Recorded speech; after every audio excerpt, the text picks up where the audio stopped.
WWE Night of Champions is right around the corner, and we're going to get into my predictions for the match. Who's going to win, why they're going to win, and where this story is going to go from here. It's a lot of opinions out there on this card, but I, for one, am going to enjoy the heck out of it because I think there's a lot of exciting things to look forward to, and they always go above and beyond for these Saudi shows because of all the money they're going to get. So we're going to be fine. Let's get into my predictions. Here we go. We have the King of the Ring finals between Randy Orton and Cody Rhodes. Unpopular opinion, I don't think Randy Orton is going to turn heel anytime soon and maybe ever again. They tried it a few years ago during the COVID era, and while I did enjoy it, it did feel a bit off, and I feel like the wrestling community never really bought into it because we love Randy Orton too much. It's so hard to be a heel when you're deep in your career because we respect you so much, we love you so much, and it's hard to look past all the memories, all the nostalgia. We're seeing it now with John Cena. I mean, he's doing some very heel-like things. He dethroned the top guy. He's cheating his way out of every match as he's teaming with Logan Paul.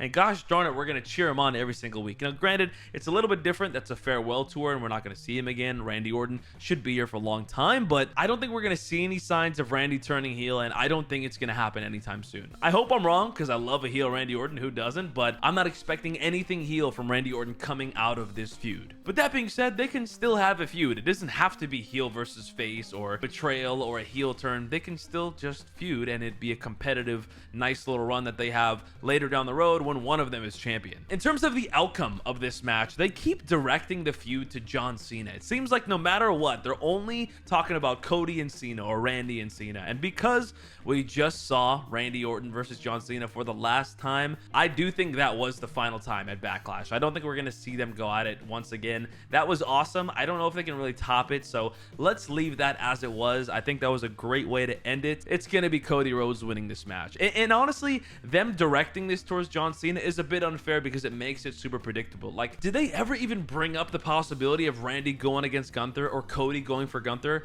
Why was it always Cena? I know the storylines make it make sense to why they would pick Cena, but I feel like that's still an option too, right? Anyways, this seems like a very obvious outcome. It's going to be an incredible match, and I'm going to cherish it because, I don't know, it's possible that it may not happen again. So give me Cody Rhodes beating Randy Orton and headlining SummerSlam in main event night 2 with John Cena, and we'll talk about that when we get there down the road. Then we have the Queen of the Ring final with Asuka taking on Jade Cargill. The good thing about this match is no matter who wins, I think they're both going to get the world title shot at maybe SummerSlam anyways. To me, the setup here is Jade Cargill versus Tiffany Stratton at SummerSlam with a potential Naomi cash-in looming or Bianca Belair's presence looming. Is she going to be in that SummerSlam match? How's that going to work out? I know they teased Asuka versus Io Sky this past week on Raw, but I don't know if Asuka needs to win this to face Io Sky. Does she have to be the Queen of the Ring? I feel like there's already a story there, and it can happen naturally. And I kind of feel the same for Jade. Whether she wins this or not, I feel like she's going to be in the world title match at SummerSlam. Also, why was Alexa Bliss not in this finals? I feel like her return was so big and important, and the pops she's been getting every single week have been huge, and I feel like she would have made a lot of sense to advance to this finals and or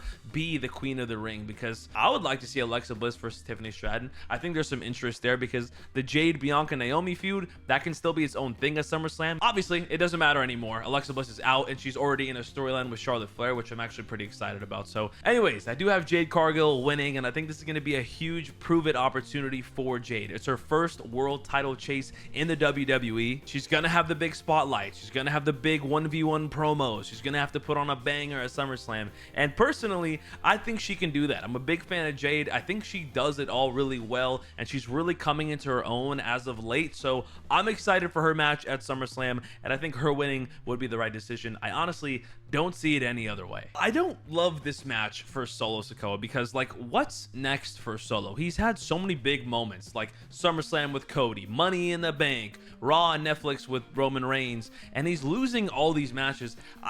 When will we need to take him seriously? Do you know what I mean? I feel like we haven't been given a reason to. I love him. He's been doing great. He's very entertaining. He's an important piece in SmackDown and has been for the last 2 years now. I need him to have some credibility moving forward, or else we're going to get stuck in this loop of him just always claiming to be something that he's not, or bigger than he's not. And unfortunately, I don't think he wins here. So I have Jacob Fatu winning, but I'm upset for Solo moving forward because what the heck does he do next? He's lost to the main guy in his family. He's lost to the new guy in his family.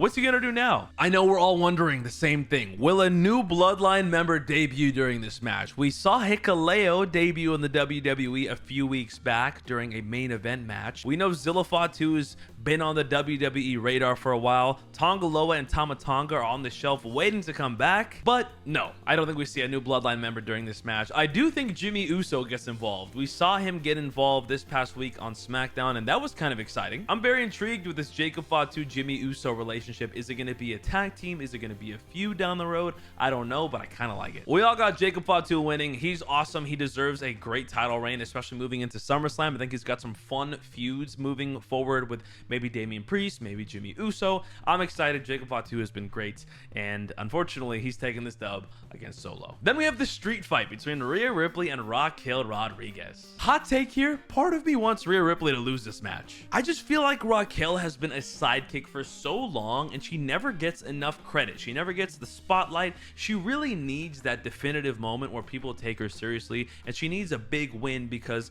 she can really be a strong presence in this women's division, and I feel like she hasn't had the opportunity for such a long time. Now, odds are Rhea Ripley is going to win, and we all love that. No one's complaining, but I'm just trying to imagine where we go from here. If Rhea wins, cool. And what's next? This is just a filler feud, maybe, but there's a lot of history here. I feel like we can potentially build off it. It's looking like Roxanne Perez is going to fill in as the tag team champion and take over Liv Morgan's position in the Judgment Day, which is very interesting because when Liv Morgan does come back, are her and Rhea going to have common enemies? And are we going to see Rhea Ripley and Liv Morgan team up down the road? Now, listen, they have a dirty history. They hate each other's guts, but you know, what is it? What do they say? My enemy's enemy is my friend. Now, again, they have a crazy history. I don't know if it's that simple, but that could be where this is going down the road. If I had to pick somebody, I would like Raquel to win, but give me Rhea Ripley. Then we have Sami Zayn versus Karrion Kross. I was losing interest in this feud for a second there because week after week we saw Karrion Kross troll Sami Zayn. I mean, it's been happening for months now, and I'm like,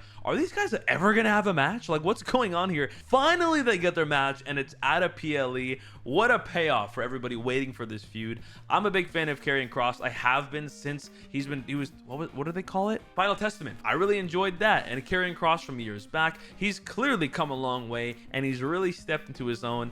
Unfortunately, though, he's going up against Sami Zayn, and unless they're preparing for a trilogy here, which I would be a big fan of, I think he is here to take the loss to Sami Zayn, which is fine. He gets the spotlight. He gets to show what he's got. It's a big prove-it match for him. He's got to go off because his merch sales are crazy. The pops are crazy. He really needs to deliver here, and Sami Zayn, what a great dance partner. He should be fine. This match is going to be brutal. Sami's going to look like he's out of it, and I think eventually he's going to come around and make a big dub here. Give me Karrion Kross with the loss. Sami Zayn is definitely winning, but I'm very excited to see where this goes from here. I think Karrion Kross is going to troll him, and it would be very interesting if he won and Sami Zayn actually did lose and get in his own head.